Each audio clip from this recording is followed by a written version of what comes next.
adding and subtracting rational numbers. We're going to go through all the kinds of rational numbers. Integers are rational numbers, fractions are rational numbers, and most decimals are rational numbers.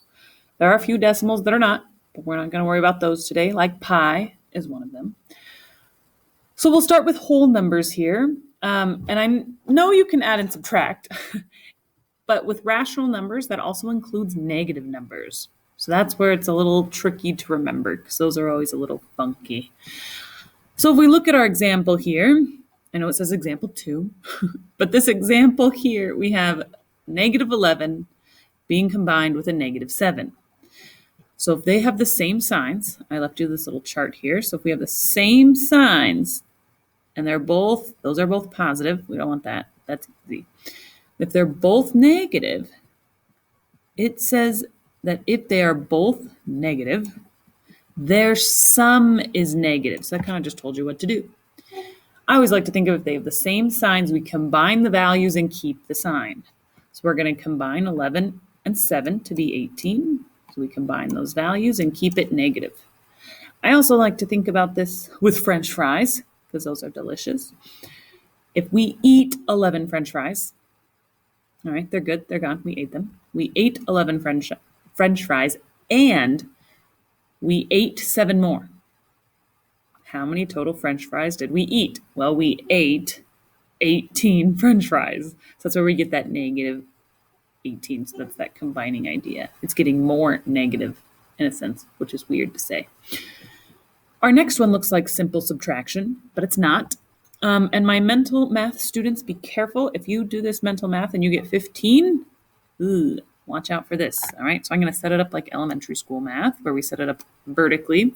So we have our 23, which is the bigger number on top, and we can subtract, not a 2. Oops.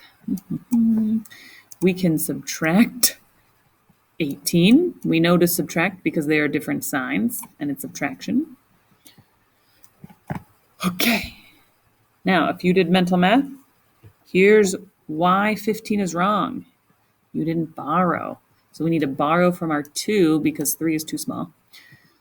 So that becomes a 1. So we have 13 minus 8. Okay, we can do that. 13 minus 8 is 5, and then we have 1 minus 1 is nothing. Now, I know some of you can do that mental math, and you got a 5 in there. Good, but 5 is not done.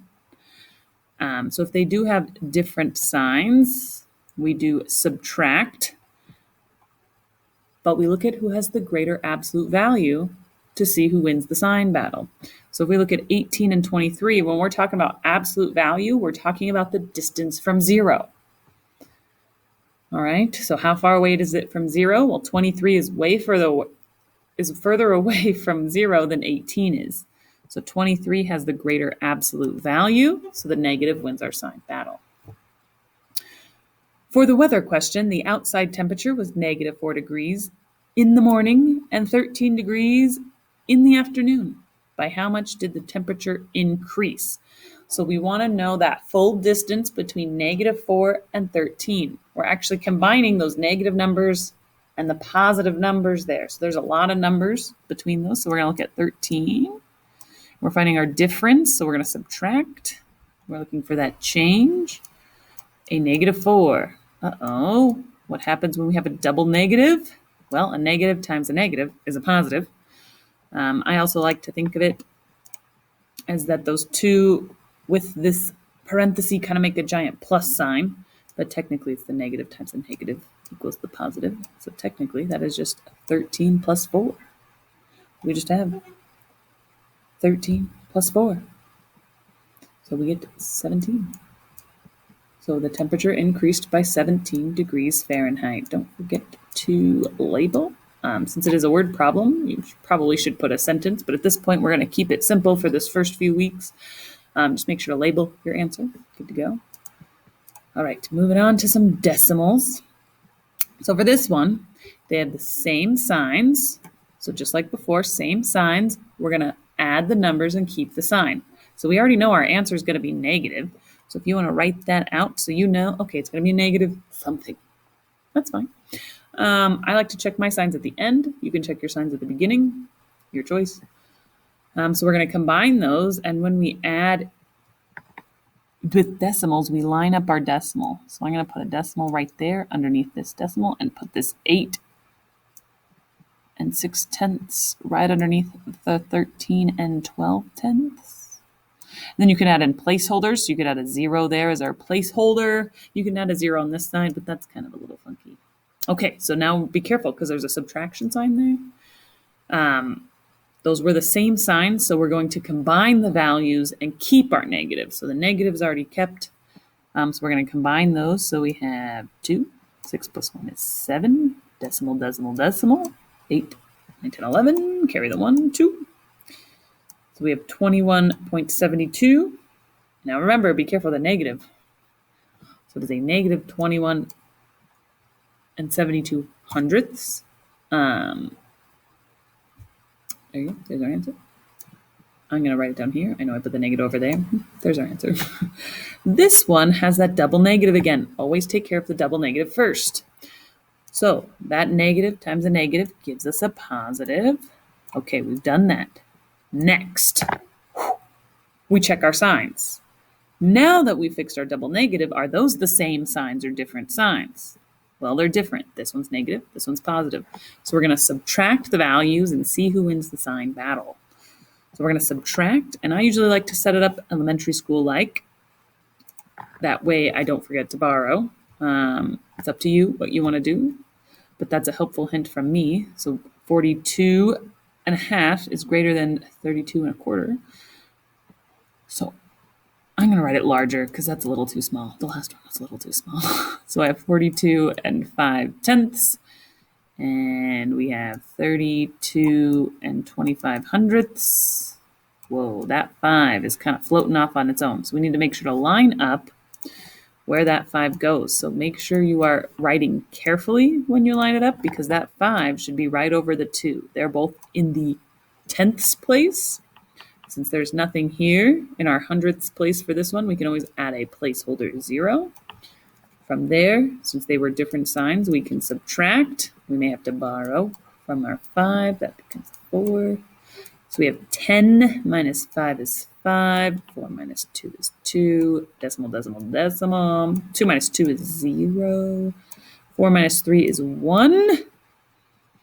Don't forget to check the sign battle. Who wins the sign battle? Which of these numbers was greater? Well, when we set it up that way, we knew the 42 and 5/10 was greater. So that positive wins our sign battle. So it is a positive 10 and 25 hundredths. Good to go. Next, we're going to look at our fractions. So with our fractions, we need to make sure to get common denominators. When we add or subtract fractions, we need to get a common denominator. So if you look here, they had the 1/2 plus 2/3. We're looking at 2 and 3. What is a common multiple that 2 and 3 both have? So what can we multiply them to get? Well, you can multiply them by each other and get 6. You can use 6. So we converted each of those fractions to have a denominator of 6. So here, 2 times 3 gave us 6. So 1 times 3 gave us 3. We unsimplified that one. Same with our 2/3, but with a different scaling number. 2 times 3 gives us 6.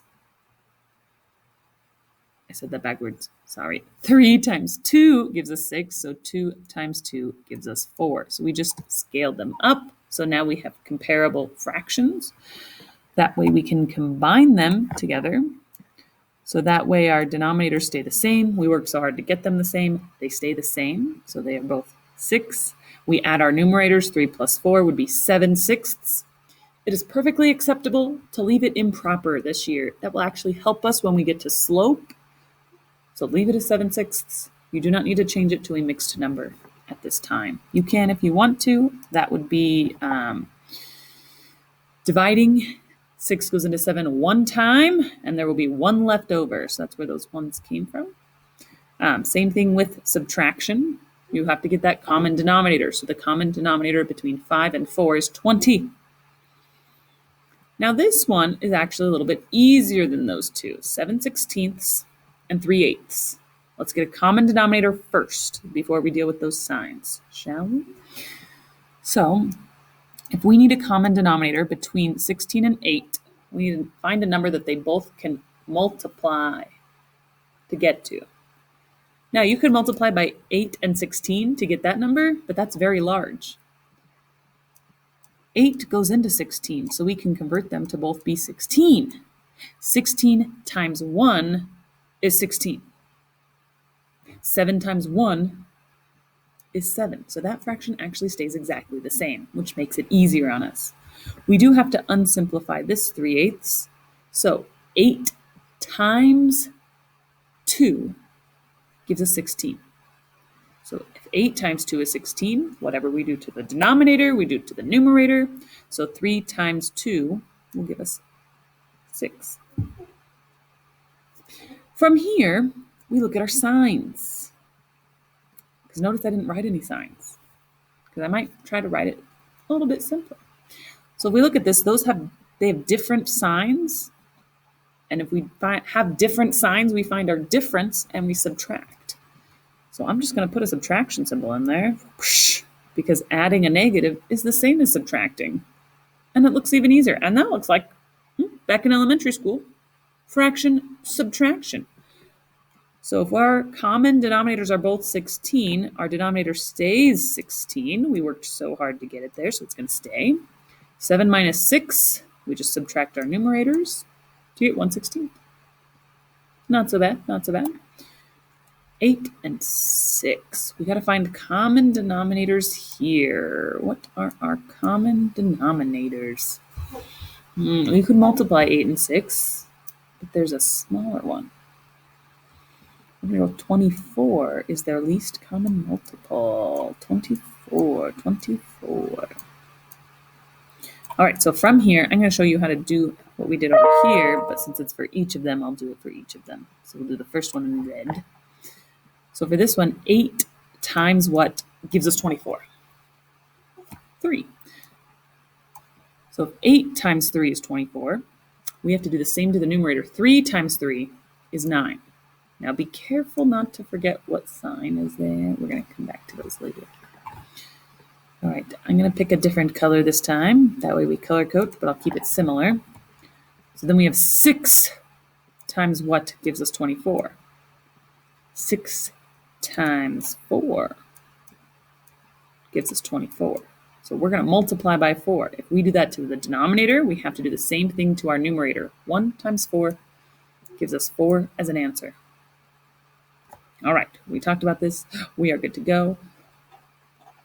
Check our signs. Our signs. Oh, they're different signs. So if they're different signs, we find our difference and we subtract our values. I'm just going to subtract. Right? Figure out who wins the sign battle later. Did I figure out who won the sign battle last time? No, we'll come back to that. All right, so we're going to subtract our values. 9 minus 4 gives us 5. And we keep that denominator that we worked so hard to get, 5/24. So who wins the sign battle? Which fraction is bigger? Well, getting common denominators makes it easy to see. You just compare your numerators. 9 is greater than 4. So this positive wins the sign battle.